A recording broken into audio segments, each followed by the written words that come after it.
Perencanaan penilaian dan hakikat penilaian dalam pembelajaran bahasa Indonesia. Rencana penilaian harus disesuaikan dengan apa yang siswa harus pelajari sebagaimana dijelaskan pada tujuan pembelajaran. Tujuan pembelajaran harus selaras dengan tujuan sekolah dan harus merefleksikan standar bagi sekolah-sekolah yang sederajat. Rencana penilaian perlu mempertimbangkan semua jenis hasil belajar yang memungkinkan dalam bidang disiplin ilmu tertentu. Taksonomi tujuan pendidikan yang direvisi memberikan kerangka yang bermanfaat untuk hal-hal sebagai berikut ini. Yang pertama, mengidentifikasi hasil proses pembelajaran, kemudian merencanakan kegiatan pembelajaran, selanjutnya merencanakan metode penilaian, dan mengecek keselarasan berbagai tujuan pembelajaran, pengajaran, dan penilaian. Perencanaan penilaian harus merupakan bagian dari perencanaan pengajaran agar metode penilaian sejalan dengan tujuan pengajaran dan aktivitas pembelajaran. Tujuan pembelajaran harus dirumuskan dalam istilah performa siswa yang harus didemonstrasikan di akhir pembelajaran sebagai bukti bahwa dia sudah belajar dan memahaminya.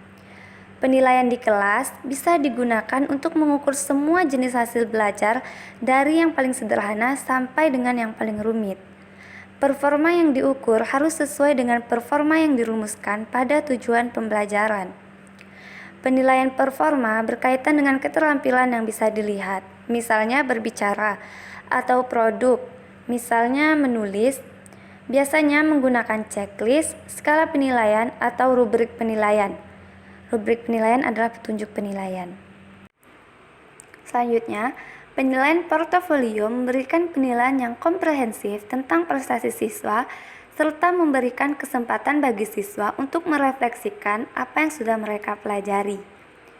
Para siswa harus diberi contoh butir soal dengan baik sebelum mereka diuji dan harus diberi contoh instrumen performa sebelum kegiatan performa dimulai, agar mereka memiliki target capaian sebagai pemandu proses belajarnya.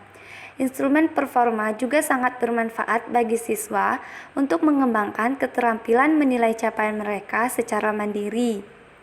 Validitas dan reliabilitas merupakan dua karakteristik utama dari setiap metode penilaian dan harus dipertimbangkan pada saat membuat perencanaan dan persiapan prosedur penilaian.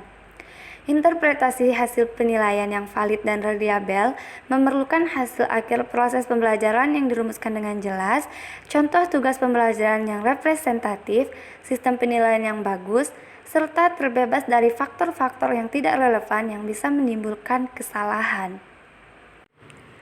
Metode penilaian sangat bervariasi, namun bisa dikelompokkan menjadi tes pilihan, tes isian, penilaian performa dengan jawaban terbatas, atau penilaian performa dengan jawaban yang diperluas. Kebijakan penilaian yang bagus biasanya menggunakan metode yang paling efisien untuk menilai masing-masing hasil belajar yang diinginkan selama penilaian itu cocok. Tetapi jangan mengabaikan hasil belajar yang kompleks hanya karena metode penilaian yang memerlukan waktu lebih lama untuk menyelenggarakannya dan lebih sulit untuk diskor atau dinilai.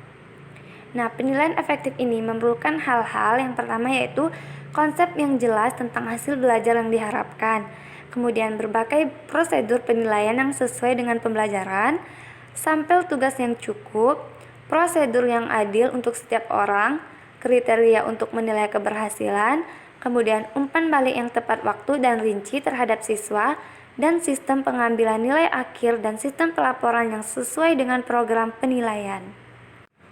Penilaian adalah suatu proses pengumpulan dari pencapaian pembelajaran siswa atau kegiatan menafsirkan atau mendeskripsikan untuk mengambil keputusan tentang nilai dengan menggunakan informasi. Selanjutnya, konsep penilaian autentik.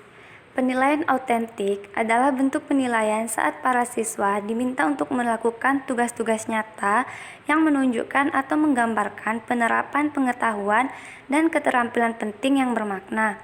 Sejalan dengan pendapat di atas, Kerkas 1995 menyatakan bahwa penilaian dikatakan autentik jika penilaian itu memeriksa atau menguji secara langsung perbuatan atau prestasi peserta didik berkaitan dengan tugas intelektual yang layak. Selanjutnya, Langkah-langkah yang dilakukan untuk merencanakan penilaian autentik. Yang pertama yaitu menentukan tujuan penilaian. Ada banyak tujuan penilaian, dan setiap penilaian akan memiliki tujuannya sendiri. Beberapa tujuan penilaian adalah untuk memandu perintah, memberi balikan kepada peserta didik, mengamati kemajuannya. Yang selanjutnya, jelaskan tujuan instruksional yang akan diuji. Dan yang selanjutnya, rencanakan cara untuk mengumpulkan bukti prestasi belajar peserta didik atas tujuan tersebut. Buatlah penilaian tugas, checklist, formulir tatap muka seperti yang diperlukan, dan telitilah instrumen-instrumen yang sudah ada untuk memenuhi tujuan yang sudah dibuat pada langkah A dan B. Selanjutnya, lakukan penilaian autentik terhadap peserta didik. Selanjutnya, gunakan kriteria yang sudah dibuat dengan jelas untuk mengevaluasi penilaian. Ada banyak strategi yang bisa digunakan guru untuk membuat kriteria dengan jelas. Nah, penilaian autentik ini memiliki manfaat. Yang pertama yaitu memberikan kesempatan peserta didik untuk mengkonstruksikan hasil belajarnya. Peserta didik diminta untuk mengkonstruksikan hal yang telah diperoleh ketika mereka dihadapkan pada situasi yang konkret.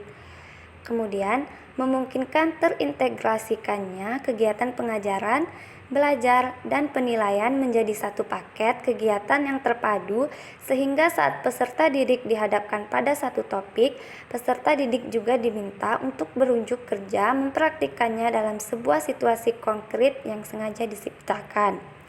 Dan yang selanjutnya, memberikan kesempatan peserta didik untuk menampilkan hasil belajarnya. Adapun teknik yang digunakan dalam penilaian autentik yang pertama yaitu penilaian kinerja atau performance assessment, yang kedua wawancara lisan atau oral interview, yang ketiga pertanyaan terbuka atau constructed response items, yang keempat menceritakan kembali teks atau cerita, story or text retelling, dan yang selanjutnya portofolio. Piranti yang digunakan dalam penilaian autentik. Yang pertama, penilaian kompetensi sikap. Yang kedua, penilaian kompetensi pengetahuan. Dan yang ketiga, penilaian kompetensi keterampilan.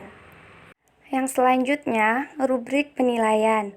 Penilaian autentik menggunakan pendekatan penilaian acuan kriteria atau criterion reference measures untuk menentukan nilai capaian subjek didik. Dengan demikian, nilai seorang pembelajar ditentukan seberapa tinggi kinerja ditampilkannya secara nyata yang menunjukkan tingkat capaian kompetensi yang dibelajarkan. Untuk menentukan tinggi rendahnya skor kinerja yang dimaksud, haruslah dipergunakan alat skala untuk memberikan skor-skor tiap kriteria yang telah ditentukan. Alat yang dimaksud disebut rubrik. Rubrik dapat dipahami sebagai sebuah skala penyekoran atau scoring scale yang dipergunakan untuk menilai kinerja subjek didik untuk tiap kriteria terhadap tugas-tugas tertentu. Mueller 2008. Penilaian dalam pembelajaran bahasa Indonesia di sekolah dasar. Penilaian pembelajaran bahasa Indonesia. Penilaian pembelajaran bahasa Indonesia dilaksanakan melalui berbagai cara, yaitu tes tertulis, penilaian hasil kerja siswa melalui kumpulan hasil kerja siswa, penilaian produk, penilaian proyek, dan penilaian unjuk kerja siswa. Penilaian memiliki fungsi 1. Menggambarkan sejauh mana seorang siswa telah menguasai satu kompetensi. 2. Mengevaluasi hasil belajar siswa dalam rangka membantu siswa memahami kemampuan dirinya, membuat keputusan tentang langkah berikutnya, baik untuk pemilihan program, pengembangan kepribadian, maupun untuk penjurusan. 3. Menemukan kesulitan belajar dan kemungkinan prestasi yang bisa dikembangkan siswa dan sebagai alat diagnosis yang membantu pendidik menentukan apakah seseorang perlu mengikuti remedial atau pengayaan. 4. Menemukan kelemahan dan kekurangan proses pembelajaran yang sedang berlangsung guna perbaikan proses pembelajaran berikutnya. Yang terakhir, yang kelima, sebagai kontrol bagi pendidik dan satuan pendidikan tentang kemajuan perkembangan siswa. Penilaian kemampuan mendengar atau menyimak. Penilaian kemampuan mendengar atau menyimak, atau lebih tepatnya komprehensi lisan. Bahan tes yang diujikan disampaikan secara lisan dan diterima siswa melalui sarana pendengaran. Masalah yang segera muncul adalah sarana apa yang harus dipergunakan dan bagaimana cara menyampaikan penilaian yang efektif. Perlukah kita mempergunakan media rekam atau langsung disampaikan lisan oleh guru sewaktu tes itu berlangsung? Penilaian kemampuan berbicara. Keterampilan berbicara mempunyai banyak kesamaan dengan keterampilan mengarang. Keduanya merupakan keterampilan produktif yang bersifat terpadu. Produktif artinya pada waktu berbicara, orang menggunakan bahasa untuk menghasilkan sesuatu. Disebut terpadu artinya pembicaraan itu terjadi karena menggabungkan sejumlah kemampuan yang menjadi komponen keterampilan berbicara. Penilaian kemampuan membaca. Jenis membaca yang sering digunakan dalam pengajaran bahasa Indonesia yaitu tes kecepatan efektif membaca. Kecepatan efektif membaca menurut Ahmad Slamet H. adalah kecepatan yang dicapai pembaca berdasarkan rumus banyaknya jumlah kata dibagi panjangnya waktu yang diperlukan dan persentase skor yang diperoleh. Penilaian kemampuan menulis. Pada mulanya, kemampuan menulis merupakan kemampuan mengenal dan menuliskan lambang-lambang bunyi, menuliskan kata-kata, dan melahirkan struktur kalimat. Tetapi, tahap demi tahap, siswa diperkenalkan dan diuji cara menulis sebagai kemampuan yang komplit dan padu. Untuk menilai kemampuan menulis, yang paling langsung tentulah dengan menyuruh siswa menulis. Dalam arti kata, bahwa kepada mereka diberikan tugas menulis sebuah karangan. Model penilaian bahasa Indonesia dalam pelaksanaan kurikulum sekolah dasar. Kompetensi dalam standar isi. Pemerintah menyusun dan memetakan SK dan KD minimal untuk semua mata pelajaran yang ada di lingkungan pendidikan dasar dan menengah, wajib menyampaikannya kepada peserta didik agar setelah lulus mereka memiliki berbagai kompetensi yang telah ditentukan tersebut. Suatu sekolah, karena alasan tertentu, diperbolehkan menambah kompetensi tetapi jangan menghilangkan yang sudah ada. Yang dimaksud dengan kompetensi adalah perpaduan antara pengetahuan, keterampilan, dan sikap. Kompetensi-kompetensi minimal yang ada dalam SI yang harus dicapai peserta didik dalam lingkup pendidikan dasar dan menengah dipetakan oleh pemerintah dan dikategorikan berdasarkan satuan pendidikan, kelas, semester, mata pelajaran, SK, dan KD. Kegiatan pembelajaran. Pada tahap pelaksanaan, guru disarankan melaksanakan kegiatan pembelajaran dengan memberi kesempatan kepada peserta didik untuk terlibat aktif secara maksimal. Ada beberapa karakteristik kegiatan pembelajaran yang berpusat pada peserta didik, antara lain: 1. Guru lebih berperan sebagai fasilitator dalam kegiatan pembelajaran. 2. Pengelolaan kelas yang lebih kondusif terhadap kegiatan dan interaksi peserta didik yang mengarah pada pengalaman belajar yang produktif. 3.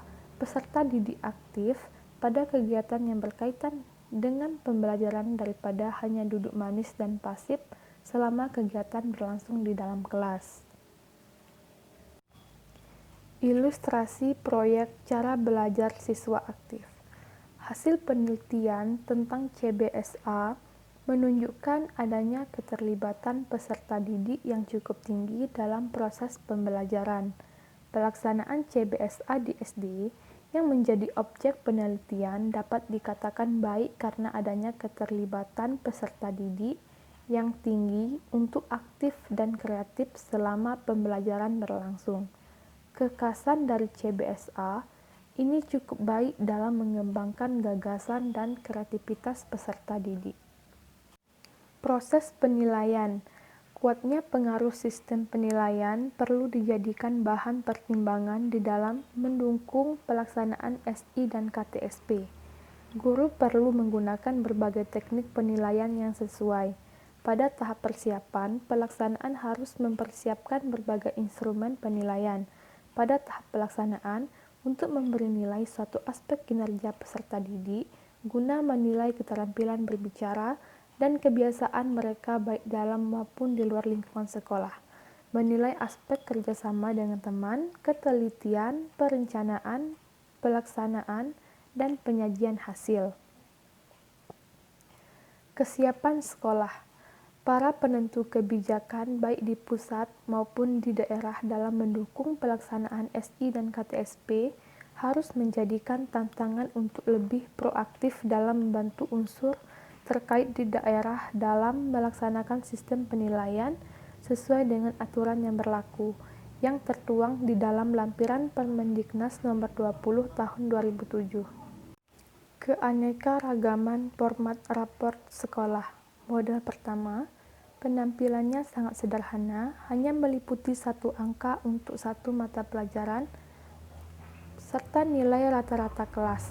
Dan ini model yang telah berlaku secara nasional selama bertahun-tahun sebelum ada KBK 2004 dan SI 2006. Model kedua, meliputi kriteria ketuntasan minimal. Kolom KKM terdiri dari nilai yang ditentukan oleh guru atau pihak sekolah pada awal tahun akademik sebelum pelayanan proses belajar berlangsung berdasarkan professional judgment. Model ketiga, tampak lebih kompleks, menggambarkan beberapa pencapaian kompetensi peserta didik sehingga lebih transparan dan mencantumkan aspek kinerja atau psikomotor peserta didik setiap mata pelajaran. Model 3 dapat dikatakan model rapor yang lebih ideal dalam mendukung pelaksanaan SI dan KTSP.